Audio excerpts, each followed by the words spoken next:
صحیح بخاری کی حدیث نمبر 247۔ رسول کریم صلی اللہ علیہ وآلہ وسلم نے فرمایا کہ جب تم اپنے بستر پر لیٹنے آؤ تو اس طرح وضو کرو جس طرح نماز کے لیے کرتے ہو، پھر داہنی کروٹ پر لیٹ کر یوں کہو: اے اللہ، میں نے اپنا چہرہ تیری طرف جھکا دیا، اپنا معاملہ تیرے ہی سپرد کر دیا، میں نے تیرا ثواب کی توقع اور تیرے عذاب کے ڈر سے تجھ ہی سے پشت پناہ بنا لیا، تیرے سوائے کہیں پناہ اور نجات کی جگہ نہیں۔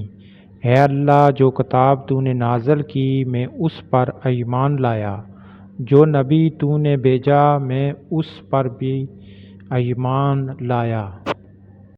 تو اگر اس حالت میں اسی رات مر گیا تو فطرت پر مرے گا اور اس دوا کو سب باتوں کی خیر میں پڑھے۔